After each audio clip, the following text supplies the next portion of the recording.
It's time to head over to the Mel Fisher Maritime Heritage Museum to explore some sunken treasure discovered by, well, Mel Fisher, of course. Mel is one of the most famous modern-day treasure hunters of all time. His goal was to find the lost treasure of the Spanish galleon de Atocha. My name's Corey Malcolm, and I'm Director of Archaeology at the Mel Fisher Maritime Museum here in Key West, Florida. To me, as an archaeologist, shipwrecks are just a phenomenal way to look at the past. You're looking at what's literally a time capsule. You have things that people, a little floating community out on the water, and suddenly it's dashed to the seafloor and sort of frozen in time. The Florida Keys are well known as a shipwreck trap. For centuries, mariners have used the Gulf Stream to quicken their journey back to Europe.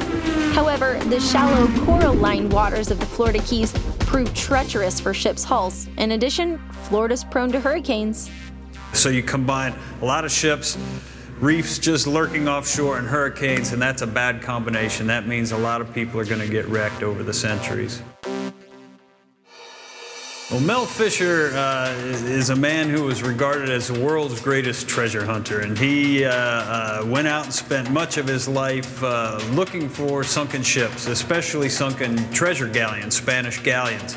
And he was very good at it, and he found quite a few on the east coast of Florida in the 1960s, and then came down here to Key West and spent 16 years searching for the wreck of the Nuestra Señora de Atocha, which was a galleon that had wrecked in 1622.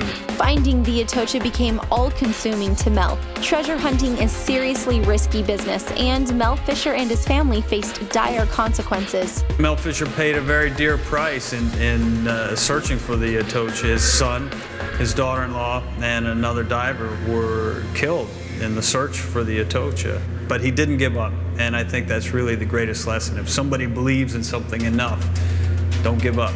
You can make it happen. But Mel's stubborn perseverance did eventually pay off. He found it in 1985, the cargo hold of it, filled with silver bars and silver coins and gold jewelry and emeralds and all these wonderful things.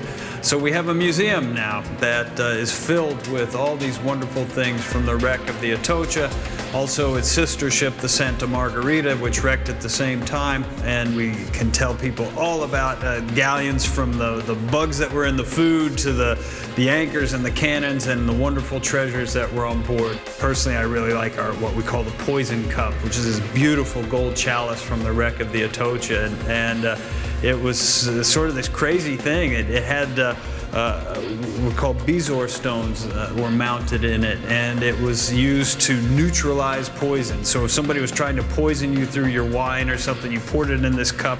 These bezoar stones, which are gallstones from llamas, would supposedly absorb the poison and make it safe to drink. So that you won't see that anywhere else.